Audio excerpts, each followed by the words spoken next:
이 시간도 연약한 정도 주의 도구로만 쓰여지는 시간 될 줄 믿고 우리를 구원하신 우리 주 예수님의 이름으로 감사 기도드립니다. 아멘.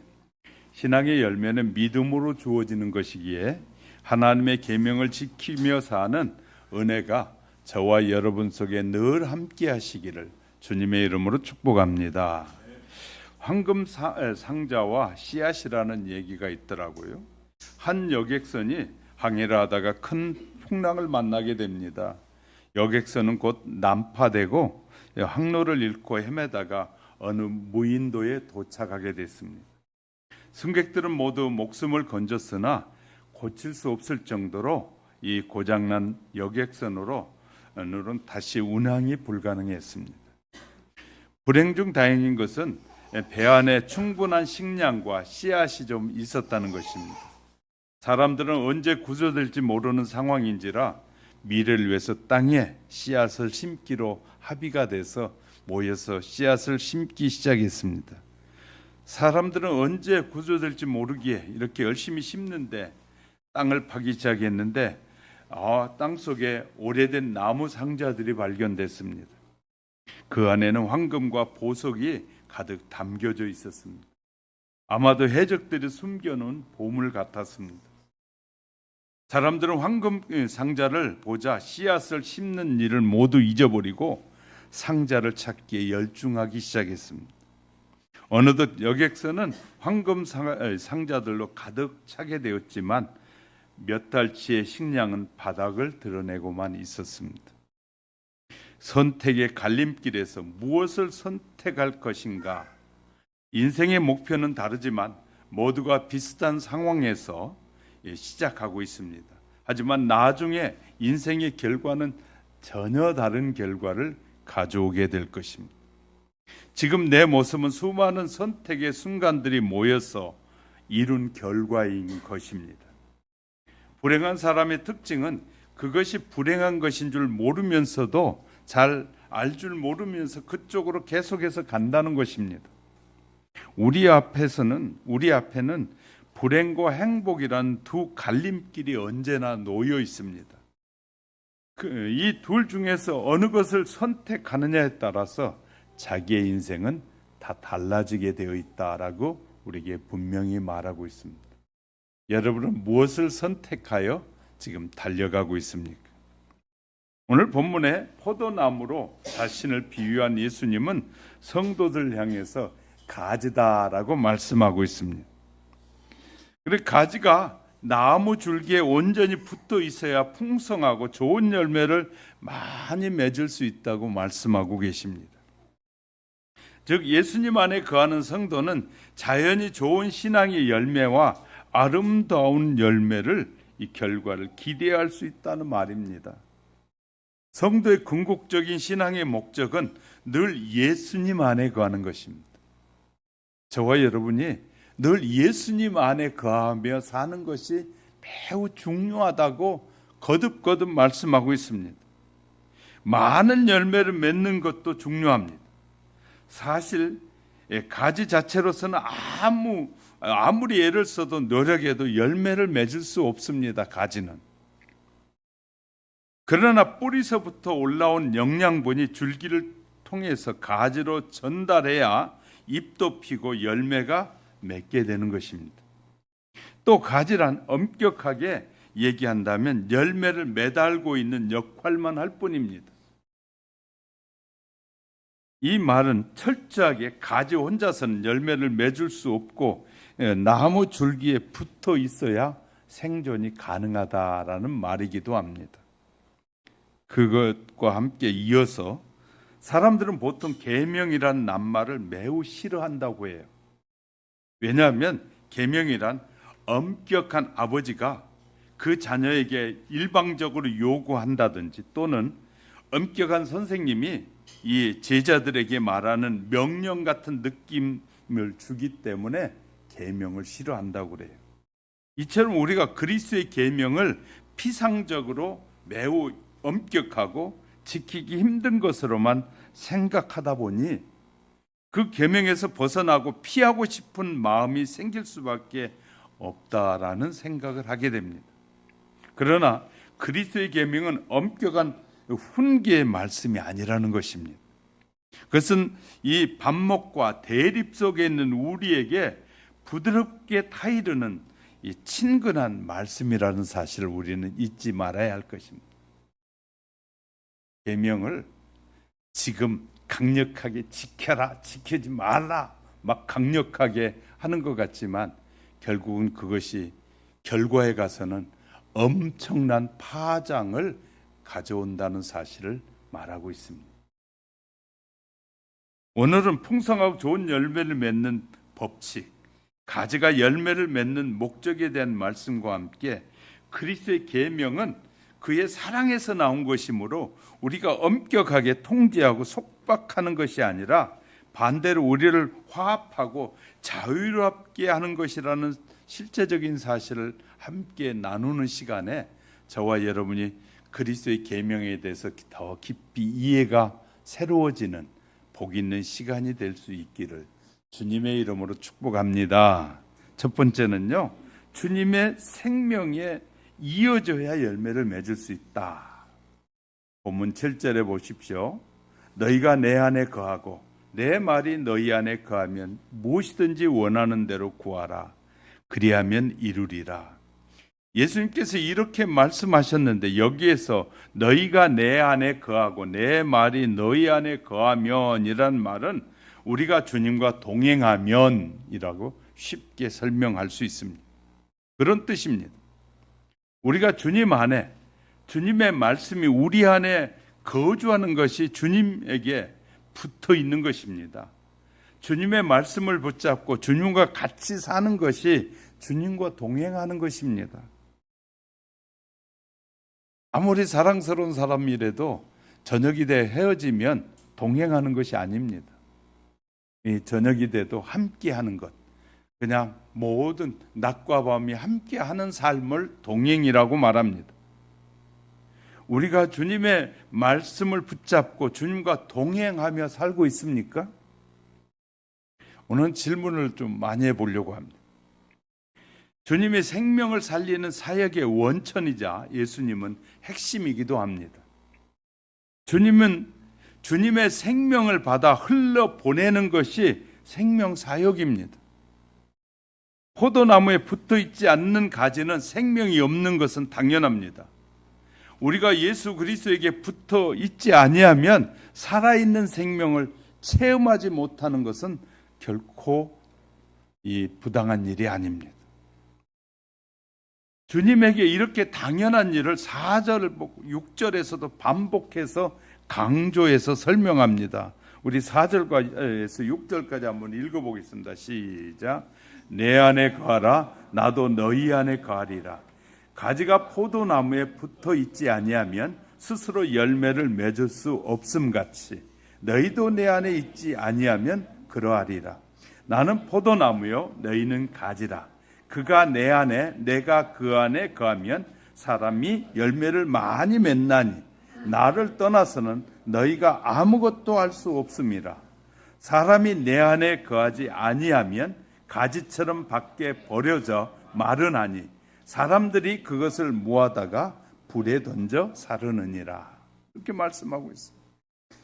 왜 그러셨을까요? 예수님에게서 말도 없이 조용히 서서히 조금씩 떠나가는 그 죄의 경향이 우리에게 있기 때문인 것이에요. 예수님에게 붙어 있느냐 떨어져 있느냐는 것은 매우 중요한 일입니다. 예수님에게서 떨어져 나갈 때 누구나 지금 예수님에게서 내가 떨어져 나갑니다라고 선언하는 경우는 별로 없습니다. 말도 없이 조용히 서서히 조금씩 예수님에게서 떨어져 나가게 됩니다. 우리는 예수 그리스도에게서 떨어져 나가지 않도록 매우 주의를 해야 할 것입니다. 주님의 제자를 보면 주님과 같이 다니면서도 주님과 동행하지 않았다는 사실을 알게 되는데 누가복음 22장 24절에 보면 예수님과 동행했던 제자들은 이런 말을 해요. 네가 더 큰 제자냐? 내가 더 큰 제자다. 내가 주님께 더 가까이 있다? 주님의 나라가 임하면 내가 높은 자리에 앉을 거야? 네가 아니야? 하고 서로 싸우는 것이었습니다. 이렇게 다투지 않았습니까? 교회 성도들도 마찬가지입니다. 교회음은 직분이 누가 크냐 적으냐, 누가 목회자와 더 가까이 있느냐, 교회에 나오는 힘 있는 사람과 누가 가까이 있느냐, 누가 잘났느냐, 누가 더 인정받느냐, 이런 경쟁이 너무 많아요. 그래서 어처구니 없는 일이 많아요.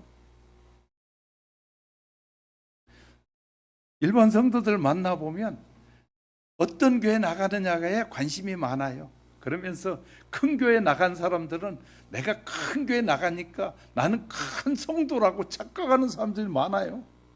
그래가지고 큰 교회 성도들일수록 가슴을 딱 펴고 막 나는 어느 교회 나가요, 어느 목사님에게 설교를 들어요, 그런 사람들이 많아요.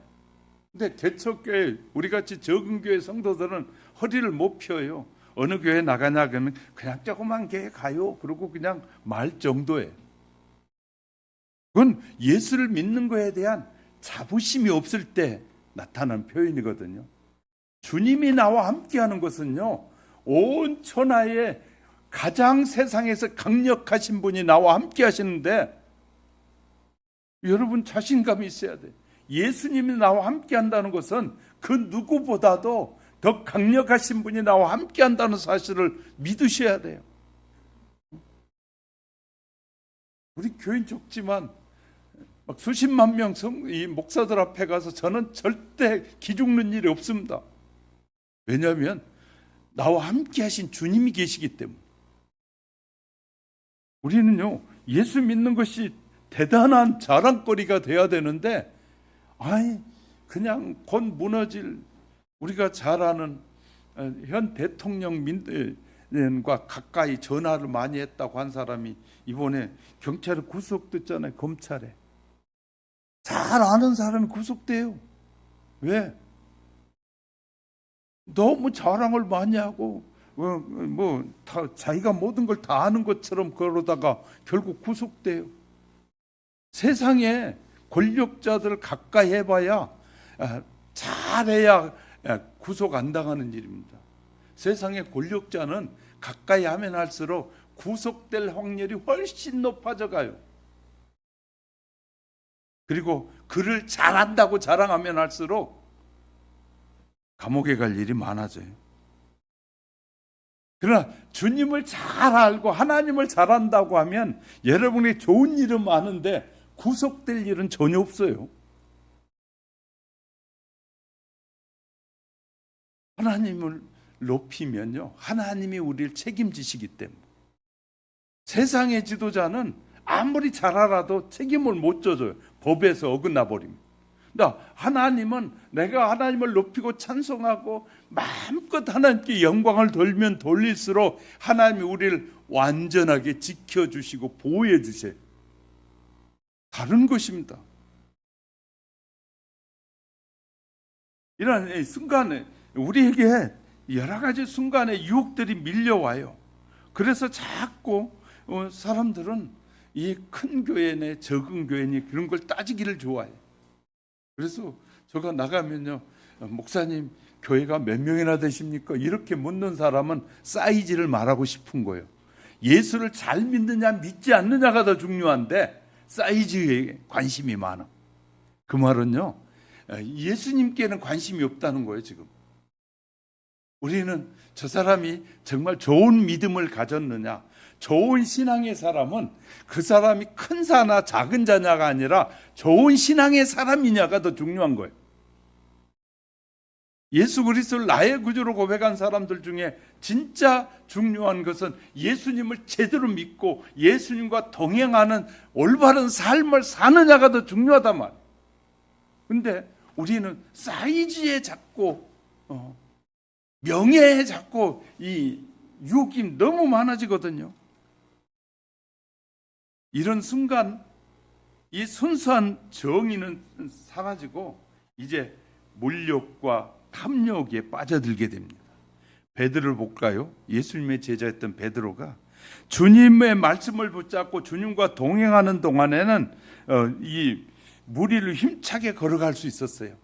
주님을 똑바로 바라봤더니 주님이 물 위에서 내게 걸어오라 할 때 주님을 바라본 가는 물 위를 걸을 수 있었어요. 그런데 주변을 돌아보는 순간에 베드로가 빠져갔다라고 말하잖아요.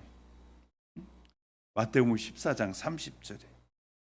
여러분 어떻습니까? 여러분 예수님 말 쫙 바라보고 살아야 되는데 교회가 막 아름답게 지어져 가지고 막 수백억 지어 가지고 있는 수천억짜리 지어져 있는 그런 교회가 중요한 것이 아니라 내가 예수를 믿는 그 예수와 어떤 삶을 살고 있느냐가 훨씬 더 중요한데 건물을 의지하는 사람은 빠진지만 예수님을 의지하는 자는 빠져 죽지 않는다 말이죠. 그런데 교회 건물을 의지하는 사람은 다 빠져 죽습니다. 우리가 복음이 무엇인지를 바로 알아야 되는 것이죠. 야고보와 요한을 보면 그들이 잠깐 한눈을 팔고 주님과 멀어지는 순간에 예수님을 받아들이지 않는 사마리아 마을을 향해서 이렇게 말해요. 독서를 쏟았는데 누가복음 9장 54절 우리가 불을 명하여 하늘로부터 내려 저들을 믿지 않는 저들을 명하라고 멸해버리면 되지 않을까요? 그런 아주 마음에 아주 불의한 생각을 하게 되는 거예요. 우리도 그렇지 않습니까? 내 마음에 안 들면 없어져 버리면 좋겠다. 내 생각대로 안 되면 그냥 주님이 어디 있어? 그렇게 은혜를 많이 받았고 하나님의 사랑을 받았다고 하던 사람이 자기 성질대로 안 되면 자기가 하고 싶은 대로 안 되면 하나님이 어디 계시냐고 막 주님을 믿어도 이렇게 안 된다고 막 그런 성질을 내지 않습니까? 또 도마를 보면요. 예수님이 부활하셨다고 다른 제자들이 와서 얘기해줘도 도마가 이렇게 말합니다. 나는 예수님의 옆구리에다 손을 넣어보고 손에다가 손가락을 넣어가지고 그 자국 있는 걸 보고야 믿겠다고 그러잖아. 다른 사람을 말해야 안 믿는 사람들. 예수님을 보았다고 해도 예수님 부활했다고 해도 부활한 예수님을 믿지 않는 도마.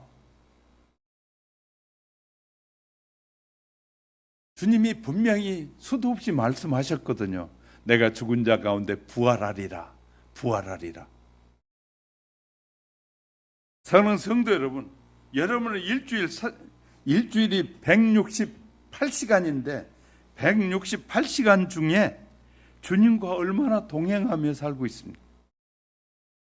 주님을 의식하는 시간은 몇 시간이나 될까요? 168시간 중에 일주일 중에 내가 주님을 생각해보고 내가 주님의 뜻대로 사나? 내가 이것이 주님이 기뻐하는 일이냐? 이렇게 자기가 생각해보는 시간은 얼마나 될까요? 주님을 의식하지만 주님 잠깐만 눈 감아주세요 라는 시간은 몇 시간이나 될까요? 주님 제가 세상의 쾌락을 즐기는 동안에 좀 모른 척 해주세요 하는 시간은 얼마나 될까요? 아니면 주일 예배를 죄하고 주님과 동행하는 시간이 따로 있습니까? 예배 시간 외에는 주님과 전혀 동행하는 시간이 없진 않습니까? 주일 예배 시간도 주님께 집중하지 않고 그저 예배 의식만 동참하는 것으로 참여하고 있진 않습니까? 천당에 턱걸이를 하려고 종교 행위로 하는 것은 아닐까요? 자신이 예수님에게서 멀어져 있지 않다고는 사실을 알아야겠다는 사실 고민할 수 있는 저와 여러분이 될 수 있기를 주의 이름으로 축복합니다. 멀어지지 않아야 됩니다. 주님과 동행하는 삶을 살아야 됩니다. 두 번째는요, 겉무늬만 가진 신앙은 버려야 됩니다. 겉무늬의 신앙. 10절에 볼까요? 10절에 한번 읽어보십시다. 10절 시작. 내가 아버지의 계명을 지켜 그의 사랑 안에 거하는 것 같이 너희도 내 계명을 지키면 내 사랑 안에 거하리라. 라고 말씀하십니다. 주님이 말하는 내 계명이 무엇일까요? 12절에 이렇게 쓰고 있어요. 내 계명은 12절에서 이렇게 쓰고 있어요. 내 계명은 읽어봐요. 12절 13절 시작.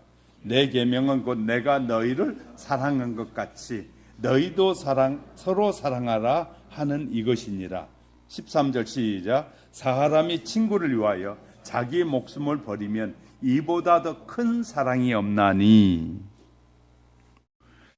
주님께서 우리를 친구로 삼으시고 우리를 위해서 목숨을 버린 것 같이 우리도 친구를 위해서 목숨을 버리고 최고의 사랑을 목표로 서로 사랑하는 것이 내 계명이다. 예수님의 계명은 우리가 서로 사랑하는 것이 예수님의 계명이라는 거예요. 예수님이 우리와 함께 하시면서 우리가 늘 이웃과 싸우지 말고 늘 서로 사랑하며 살라는 것이에요. 하나님을 사랑하는 사람은 이웃과 사랑하며 사는 것이에요.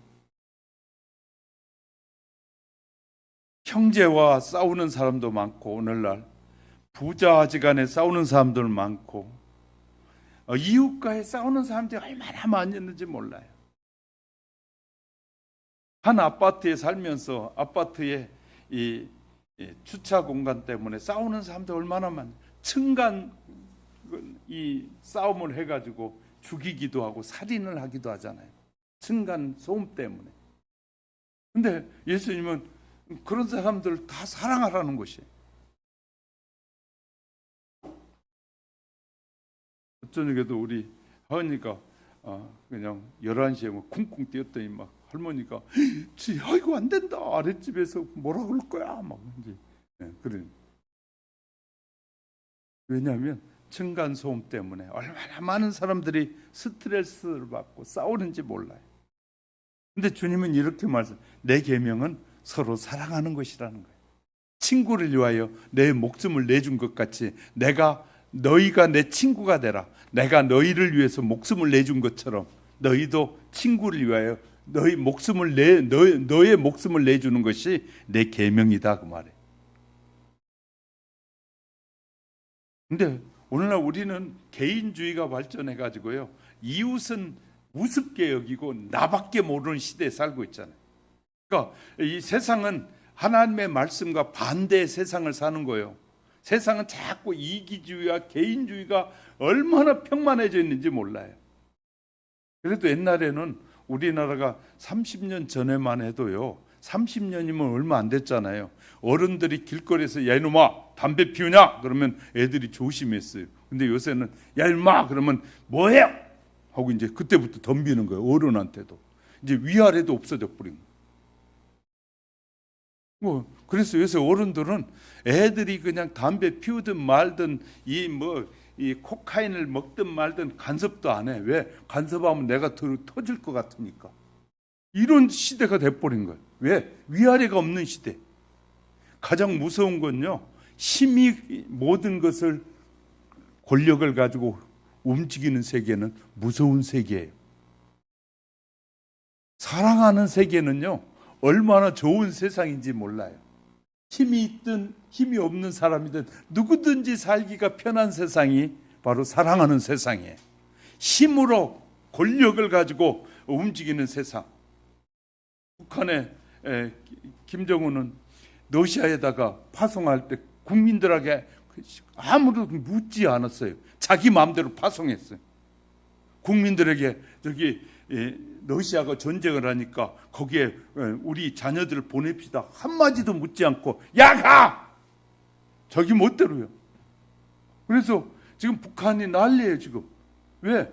아니 어느 날 훈련 간다고 했는데 훈련이 어디로 가? 남의 나라 러시아에 가서 훈련을 받더니 전쟁터에 가서 죽어오는 거예요 지금. 이런 심각한 상황이에요. 그러니까 힘에 의해서 움직여진 나라는 상대방의 의견을 묻지도 않아.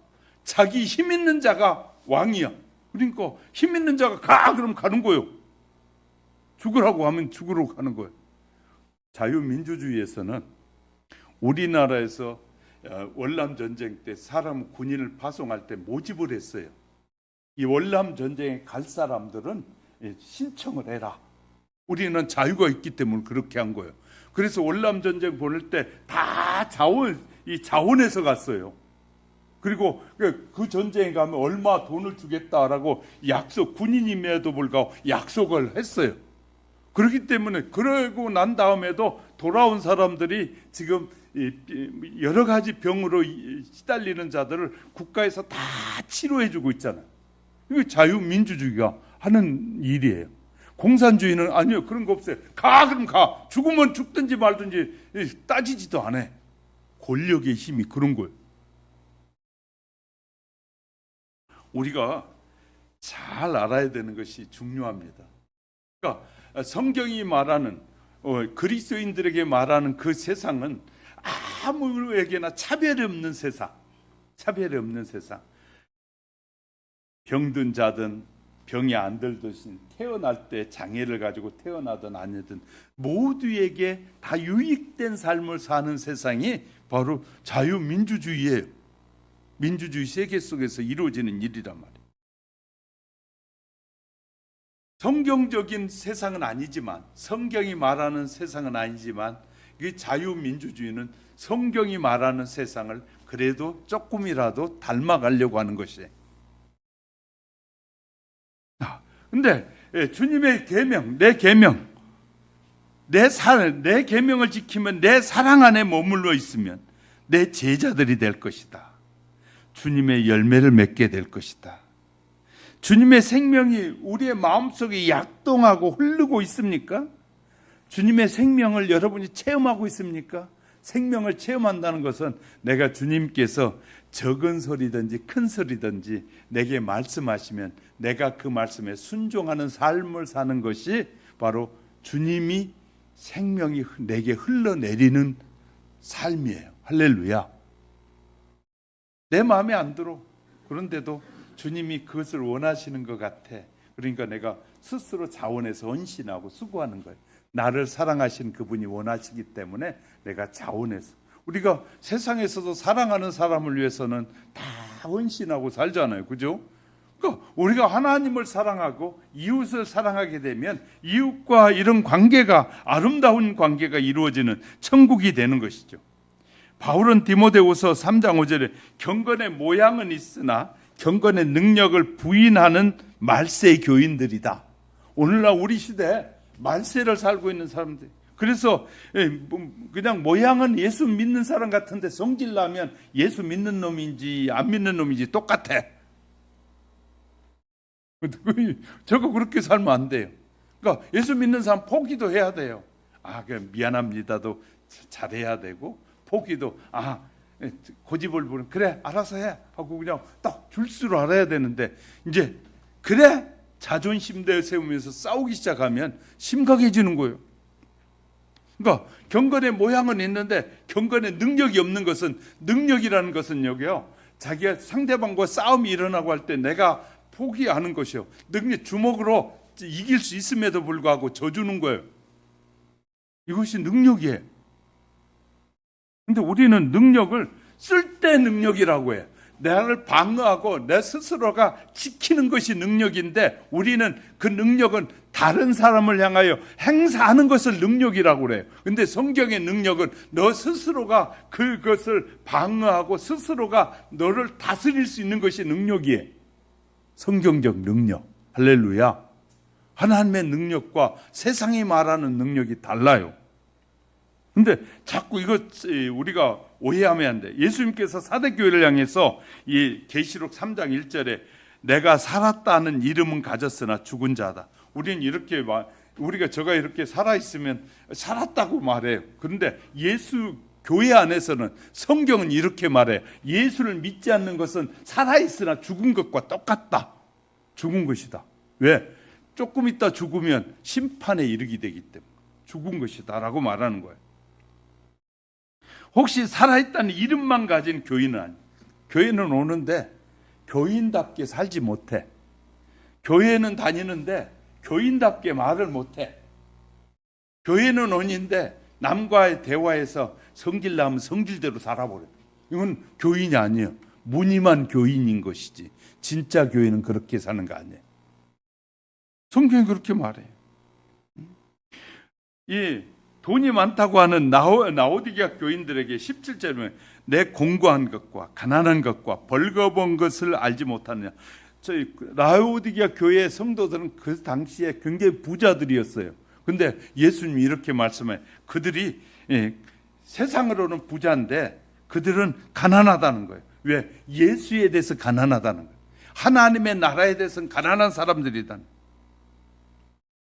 우리가 오래되다 보면 이제 저도 신앙 생활이 길어지다 보니까 이제 우리 애들이나 손주들은 벌써 5대라고 말하잖아요. 근데 나가보면 가끔 5대 신자도 만나요. 근데 내가 3대, 5대 하면서 성질 날 때 지 멋대로 다 하면서 5대라고 하면 저건 무늬만 예수 믿는 거예요. 5대면 그렇게 오래됐으면 그만큼 예수가 내 안에 충만해져서 포기할 줄도 알아야 말이 달라야 되고 행동이 달라야 돼.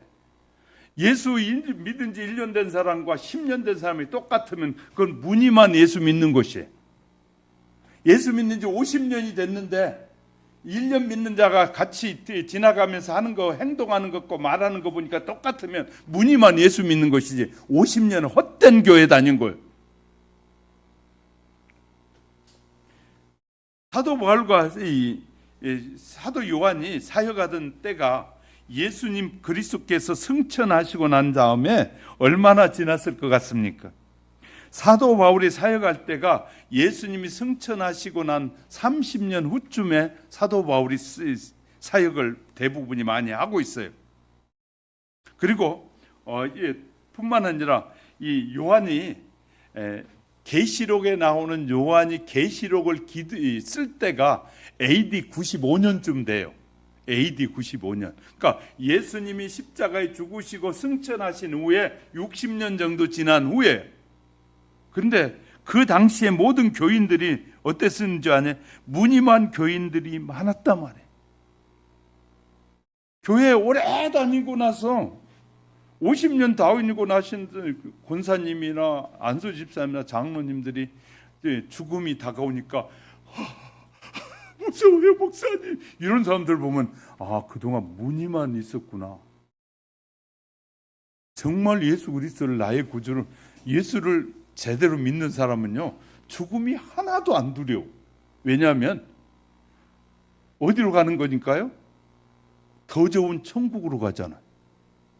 자, 제가 가난한 나라에 사는 사람이 저기 부자인 우리나라에 오면서 필리핀이나 이 베트남이나 사람들이 한국에 오면서 이 비행기를 타면서 무서워가지고 한국에 가면 죽을까봐 두려워하는 놈이 하나도 없대. 돈 벌어가지고 하고 막 좋아한대. 한국 올 때마다. 그래 한국 오려고 막 애를 쓰는 거야. 왜? 한국에 오면 돈을 벌 수 있다는 것 때문에. 근데 여기 죽을 거라고 한 사람이 하나도 없어요. 울면서. 그런 것처럼 더 좋은 나라에 가면서 두려워하는 사람이 있어요, 없어요? 이상한 거죠. 그죠? 내가 사는 환경보다 훨씬 더 감당할 수 없이 좋은 나라에 간다는데 무서워가지고 그 나라에 가면 죽을까 봐 그런 사람이 하나도 없단 말이에요. 그런데 많은 세상 사람들은 죽을까 봐, 예수 믿는 사람이 가끔 깜짝 놀랄 일이, 위험한 상황이 생기면 이렇게 말해. 죽을 뻔했네. 이거 죽을 뻔했네. 이 말을 하면 그것은요 매우 부정적인 생각이거든요. 죽을 뻔했다는 말이. 여러분, 죽음이 하나님 세상의 육체와 영혼이 분리되고 이제 주님을 만나는 얼마나 행복한 순간. 그래서 우리 교회도 마찬가지입니다만 이 장례식을 할 때 장례식이라고 안 하고요, 천국 환송 예배라라고 말해. 왜? 천국의 새로운, 정말 이 땅에 고통이 많고 고난이 많고 시련과 인생이 실패와 쓴맛이 가득한 세상에서 그런 것이 전혀 없는 세계로 가니 얼마나 좋은지 몰라요. 여러분이 저보고 일찍 가라고 하면 저는 감사하겠어요. 근데 예수 믿는 사람도요 가가지고 목사님 저가 아이고 이제 천국 갈 때가 됐네요 그러면, 목사님 이렇게 말한대. 벌써 천국 갔다 됐다고 한다고. 감사해야 되잖아요. 아이고, 그렇게 얘기하면 목사님, 그래요. 빨리 가면 좋지요. 그래야 되는데, 간다 그랬다가 욕문. 그러니까, 저희도 이제 머리를 써가지고 요새 그래. 100년은 사시겠습니다. 그러면 다 좋아해.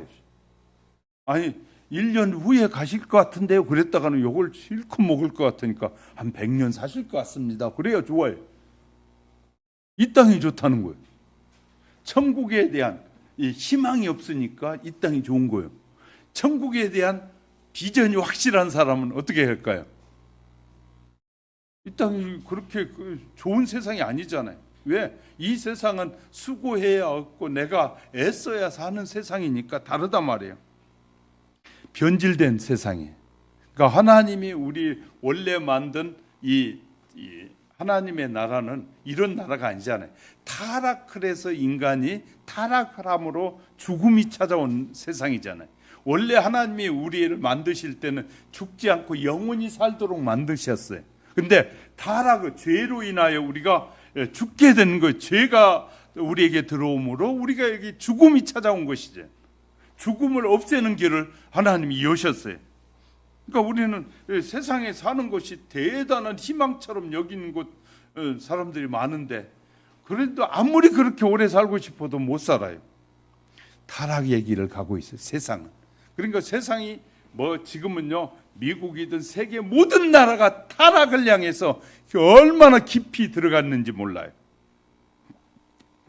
호프 선교의 대표가 쓴 사명표류라는 책에 나오는 내용 일부를 소개해 볼게요. 1636년 미국 뉴 잉글랜드 지역에 한 대학을 설립하면서 기독교적인 인격과 세계관을 갖춘 인재를 양성하기 위해서 철저하게 기독교인 교수들만 채용해서 학생들을 교육하는 학교를 세웠습니다. 이 대학은 미국의 휘튼 대학도 아니고 칼빈 대학도 아닌 바로 모든 사람들이 가고 싶어하는 하버드 대학입니다. 그런데 설립된 지 80년이 지나자 기독교적 설립 취지와 정체성이 변질되기 시작합니다. 80년 만에. 그래서 1701년도에 기독교 교등교육의 새로운 대안으로 에일 대학교가 설립됐어요. 그런데 현재 하버드와 에일 대학의 모든 학교가 기독교 정체성을 다 상실해 버렸어요. 그래서 하버드 대학 설립 350주년 기념식에서 존슨 홉킨슨 대학교의 전 총장이었던 스티픈 물러는 나쁜 소식 하나를 전하려고 합니다. 하버드 대학 350년 되던 해에 예배를 드리면서 그가 하는 말이, 하버드 대학에 나쁜 소식을 전하려고 합니다. 이 대학에 하나님이 계시지 않다는 사실입니다. 하버드 대학 설립 초기에 예수 그리스도의 중심의 기독교적 정체성 미션에서 떨어져 나가서 미션 표류가 이루어지게 됐다. 그 결과 하버드가 어떻게 되었는지 아십니까? 이렇게 변질됐어요. 2004년도에 이 하버드 대학은 이 학생들이 누드 사진을 학교 신문에다가 올려가지고 그것이 전국적인 헤드라인 뉴스가 됐어요. 그래서 미국 전역에 하버드 대학이 우리 미국의 최고의 대학이 대학생들이 자기들의 학교 신문에다가 누드 사진을 냈다. 그래가지고 헤드라인 뉴스가 됐어요. 2006년대에는 하버드 대학에 초대한 손님들에게 상품으로 뭘 나눠줬냐면 콘돔을 나눠주기도 했어요. 콘돔. 2012년은 어느 기숙사에는 아무 제한도 두지 않고 근친상간 페스티벌을 열기도 했어요. 대학 당국은 학생들이 무엇을 선택하든지 학생들의 자유를 중시해야 된다고 용인해 버린 거예요. 대학 당국도. 하버드가 학문과 기술, 교육 면에서는 세계 최고라고 하지만 신앙과 윤리 면에서는 날개 없이 추락하고 있습니다. 그러기에 하나님이 기뻐하는 생명사역을 일치할 수가 없게 된 거예요. 우리는 어떨까요? 우리 학교 대학도 우리 교회가 속한 대학인 이 백석대학도 천안에 있는 대학, 서울에 있는 대학의 모든 교수진들은 예수 안 믿는 사람 못 들어옵니다. 학기 초가 되면 일주일씩 수련회를 하는데 부흥회를 합니다. 지금 46년 됐는데 우리 학교도 46년 동안 지금 모든 교수들은 수련회에 참여하지 않은 사람은 기도하지 않고는 못 가르칠 정도로 그렇게 철저하게 하고 있어요. 우리는 어떨까요? 하버드처럼 예수님으로부터 심하게 떨어져 나가고 있지는 않더라도 혹시 무늬만 그리스도인, 이름만 그리스도인은 아닐까요? 우린 예수 그리스도의 본래 비전, 미션, 생명을 살리는 사역에서 떠나 있지는 않는가요? 우리에게 가장 중요한 것은 예수님이 우리를 살려주시고 난 다음에 내가 너희를 살려준 것처럼 너희도 수많은 사람들을 사랑하고 생명으로 돌아오게 하라고 말씀하고 있어요. 근데 우리가 그 일을 하지 않는다면 저와 여러분도 똑같이 이 무늬만 예수님을 믿는 신자일 뿐이지 마음으로는 안 믿을 수 있다는 사실을 기억하시기 바랍니다. 그러면 정말 주님의 진리이신 예수 그리스도의 진리인 계명을 지키면 기쁨의 열매들이 맺는다는 것이에요. 세 번째 11절에 볼까요? 11절 같이 읽어봅니다. 시작. 내가 이것을 너에게 이름은 내 기쁨이 너희 안에 있어 너희 기쁨을 충만하게 하려 합니다. 내가 진짜 주님과 동행하며 산다면 주님의 그 기쁨을 우리가 체험할 것이라고 말하는 주님의 기쁨을. 정말 주님과 동행하며 살면 예수 믿는 것이 가난하든 부하든 따지지 않고 우리는 예수가 내 안에 계시면 늘 예수님의 기쁨이 충만해야 된다. 예수의 기쁨이 충만해요. 나에게 예수님의 기쁨이 있습니까? 우리가 진짜 주님과 동행한다면 고난 중에도 말할 수 없는 기쁨을 체험할 수 있을 것인데 베드로전서 1장 8절에 그렇게 말해. 고난 중에서도 즐거워하라고 말해. 왜? 예수님이 너희와 함께 하시지 않느냐. 고난 중에도 내가 말할 수 없는 주님의 기쁨이 나에게 있습니까? 나는 진짜로 주님과 동행하고 있을까요? 생명의 열매를 맺으면 하나님께 영광이 돌려지고 동시에 충만한 기쁨을 체험하며 산다는 거예요. 예수님과 동행하는 삶이. 하나님께 영광을 돌린다는 사실을 하나님께 정확하게 알고 계신다. 나는 모를지 모르지만 내가 영광을 돌리는지 안 돌리는지 하나님은 정확하게 아신다 그 말이에요. 우리는요 자기는 속이면서 하나님도 속는 줄 착각을 해. 자기를 속이면서 자기가 하나님을 잘 속인 걸로 착각해. 하나님은 속지 않는 분이에요. 전능하신 하나님은 우리가 아무리 우리가 머리를 써도 하나님을 속일 수 없단 말이에요. 근데 우리가 그걸 잘 모르는 사람들이 많은 것이에요. 내가 진짜 주님과 동행한다면 우리의 가족도 변화를 경험해. 내가 예수 제대로 믿으면 우리 자녀들도 나를 보면서 예수를 믿어야 되는데 내가 정말 진짜 신자면 그냥 놔둘 수가 없잖아요. 진짜 신자면 내가 주님과 동행하는 삶을 정말 보여주고 있다면 안 믿을 수 없다 그 말이죠. 안 믿을 수 없다는 거예요. 이제 형제와 이웃이 안 믿을 수 없다는 거예요. 진짜 예수쟁이는. 하나님께서 십계명을 주시면서 하신 약속이 뭔지 아십니까? 출애굽기 20장 6절에 이렇게만 나를 사랑하고 내 계명을 지키는 자에게는 천대까지 은혜를 베푸느니라. 나를 믿고 내 계명을 지키는 자, 여호와를 믿고 여호와 하나님의 계명을 지키는 자는 천대까지 은혜를 주신다고 말씀하고 있어요. 천대까지. 우리의 가정은 예수를 믿고 하나님의 은혜를 체험하고 있을까요? 우리의 가정은 하나님께서 세워주셨고 지켜주시는 그런 은혜도 체험하고 있습니까? 시편 기자도 이렇게 말해요. 127편 1절에 보면 나를 사랑해 여호와께서 집을 세우지 아니하면 세우는 자의 수고가 헛되며 여호와께서 성을 지키지 아니하면 파수꾼에 깨어있는 것도 헛되다.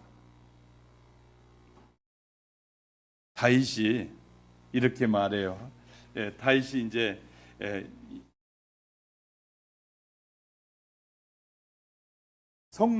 하나님의 성전을 짓고 싶어서 하나님 앞에 기도했더니 나단을 통해서 나단 선지자가 다윗이 하나님의 전을 짓고 싶어합니다 하고 막 기도를 하니까 하나님께서 나단 선지자를 보내서 이렇게 말해요. 다윗아, 네가 나의 전을 짓고 싶니? 그래, 네 힘으로 짓고 싶어하는 마음을 알겠다. 네 그 마음을 내가 받고 너가 지을 수 있는 건 아니야. 그러니까 너는 짓지 마. 대신 내가 너의 집을 지어줄게. 자, 우리가 하나님께 영광을 돌리는 삶을 살면 하나님이 그 영광을 받으시면서 우리가 필요한 모든 것을 공급하신 하나님. 할렐루야. 그러니까 우리가 가난한 가운데 고난 가운데서도 기뻐하고 즐거움으로 하나님을 바르게 섬기면 하나님이 우리에게 필요한 모든 것으로 늘 충만하게 채우시는 하나님이라는 것. 할렐루야. 근데 우리가 하나님 앞에 최선을 다하지 않으니까 최고의 것을 내가 못 받고 사는 거예요. 우리가 하나님 앞에 최선을 다하는 삶을 들으면 하나님 우리에게 최고의 것으로 축복해 주신 하나님이다. 할렐루야. 그것이 믿어지면 여러분이 하나님의 나라에 갈 때까지 주머니가 비지 않고 남에게 꾸지 않고 살 것입니다. 왜냐하면 하나님을 그냥 마음을 다하고 성품을 다해서 동행하며 그분의 이름을 높여드리고 찬송하면 하나님이 우리의 삶을 다 책임져 주신다고 다 약속하고 있어요. 성경. 많은 사람들이 복을 못 받는 이유가 뭐 때문이에요? 최선을 다해서 하나님을 섬기지 않기 때문에.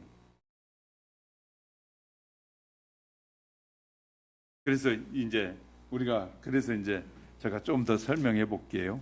여러분 지금 펴놓은 성경 2절에 한번 볼까요? 15장 2절에 가보면 이렇게 2절 읽어봐요. 15장 2절 시작. 물은 내게 붙어 있어 열매를 맺지 않은 가지는 아버지께서 그것을 제거해 버리시고 물은 열매를 맺는 자는 더 열매를 맺게 하려 하여 그것을 깨끗하게 하시느니라. 이 말은요, 가지치기를 자꾸 해가지고 아닌 것은 잘라버리지만 하나님이 기뻐하는 가지들은 더 잘라서 더 많은 열매를 맺게 하신다는, 축복하신다는 거. 할렐루야. 그러니까 우리가 말씀을 깨닫기 시작하잖아요. 그럼 얼마나 말씀이 우리에게 복된 말씀인지 몰라요. 이 말씀이 그냥 읽을 때는 몰랐는데 하나님이 뭐라고 말씀하는지 그 하나님의 말씀에 귀를 가만히 기울이며 보니까 나 하나님을 영화롭게 하려고 하는 자는 더 영화롭게 하기 위해서 나쁜 가지는 잘라서 온전하여 하나님 앞에 영광이 되게 하도록 우리를 다듬어서 사용하신단 말이에요. 할렐루야. 이야, 이렇게 말씀이 깨달아지니 정말 계명을 지킬만 하잖아요. 할렐루야. 그래서 주님이 말씀을 아버지의 계명을 지키는 것은 내 계명을 지키는 거고 내 계명을 지키는 자는 나를 사랑하는 자고 나를 사랑하는 자는 나의 기쁨을 너희가 맛보게 될 것이다. 할렐루야. 그렇게 말씀하시는 거예요. 사랑하는 우리 하영교회 성도 여러분, 정말 예수 잘 믿고 성삼위 하나님을 잘 섬기기만 하면 하나님이 약속하고 계시잖아요. 축복하고 계시잖아요. 그리고 우리의 삶에 좋은 열매가 맺는다는 거예요. 그러니까 우리가 하나님 앞에 더 열정적으로 드리고 조금이라도 더 드리려고 하고 좋은 것을 드리려고 하는 것은 내가 좋은 복을 받는 비결이에요. 할렐루야. 덜 드리고 아깝고 그냥 안 좋은 거 드리고 싶어 하는 것은 내가 바보인 거예요. 알고 보면 내가 하나님을 가장 더 좋게 여기고 좋은 거 드리고 더 드리면 나를 더 축복하고 더 좋은 걸로 주신 하나님이잖아요. 할렐루야. 그래, 우리 대한민국이 왜 복을 받았느냐면 우리 선배들은, 어른들은요, 이 첫 것이 나오잖아요. 가장 좋은 걸 하나님 앞에 드렸어요. 과일도 우리 부모님도 마찬가지지만 우리 선배들은요, 하나님 앞에 드린 거 그냥 먹다 말고 드린 것이 아니라 새해 거둔 것에 최고 좋은 걸로 그렇게 드렸어요. 그래서 헌금 드린 사람들도 마음이 어디에 나타나느냐면요, 하나님 앞에 11조를 드리고 막 이런 사람들, 어떤 사람들 보면 가능하면 깨끗한 돈을 골라가지고 드려요. 그러니까 그 마음은요, 내가 깨끗한 걸 드리고 싶고 좋은 걸 드리고 싶다는 마음이거든요. 그런 마음, 그러니까 물질을 드리고 삶을 드리고 우리의 마음을 드리는 것도 깨끗한 걸로 골라서 하나님을 기쁘시게 하겠다는 그 마음이 하나님 앞에 전달되면 그 마음대로 축복하시는 거예요. 할렐루야. 야, 이 신앙의 복이라는 것은요, 이렇게 하나님은 우리에게 한없이 복을 주고 싶어 하시는 분이다. 그러므로 여러분이 어떻게 이 세상에 살아가는 동안에 예수 그리스도를 나의 구주로 믿었잖아요. 그리고 삶의 복은 세상의 모든 사람에게 주어지는 것과 똑같은 복인데, 그 가운데서 내가 하나님을 어떻게 섬기느냐, 어떻게 하나님을 대하느냐에 따라 여러분의 살아가는 인생에 사는 삶의 복이 주어지게 될 겁니다. 그렇게 되면요, 아무것도 없는데도 막 그렇게 좋은 거예요. 예수 믿으면요, 아무것도 없는데 왜? 많이 있다고 가져가는 사람 봤어요? 엄청난 막 수십억짜리 차 타고 다니는 사람, 차 가지고 가는 사람 봤어요? 타는 순간 바뀌요. 그 다음에는요, 자기 차 아니요. 그 수십억짜리도 사고 나니까 그냥 가서 그냥 이 자동차 이 폐차장에 가니까 그냥 큰 크레인이 내려가지고 풍 찍어보니까 그냥 고철에 불과하더라고요.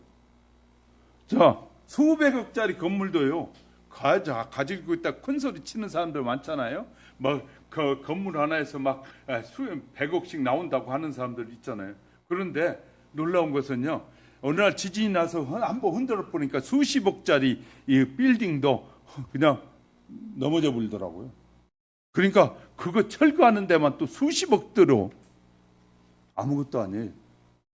근데 주님이 평안, 주님이 기쁨, 주님의 그 능력이 우리 안에 있게 되면 무슨 일을 만나든지 형통해지는 거예요. 할렐루야. 이런 복이 저와 여러분에게 임하시길 주의 이름으로 축복합니다. 정말 예수님이 여러분과 동행하는 삶을 살고, 여러분이 어떻게 해야 내가 주님과 동행하는 삶을 살까? 내가 예수 안에, 예수가 내 안에 사는 삶을 살면서 하나님이 약속하신 축복이 저와 여러분 속에 가득 부어지시기를 주님의 이름으로 축복합니다. 축복합니다. 눈을 감으시고요. 여러분은 얼만큼 주님과 동행하며 살고 있습니까? 주님의 말씀이 여러분의 마음의 중심에 들어와 계십니까? 여러분은 얼마나 신앙인입니까? 아직 무늬만 신앙인입니까? 정말 신자입니까? 좋은 예수님의 제자는 예수님이 우리에게 말씀하신 대로 사는 삶입니다. 저는 예수님의 말씀대로 살고 있는지 그렇지 않는지 다시 한번 하나님 새 힘을 공급해 주셔서 주님의 뜻대로 사는 자가 되게 해달라고 한번 잠시 기도하십시다.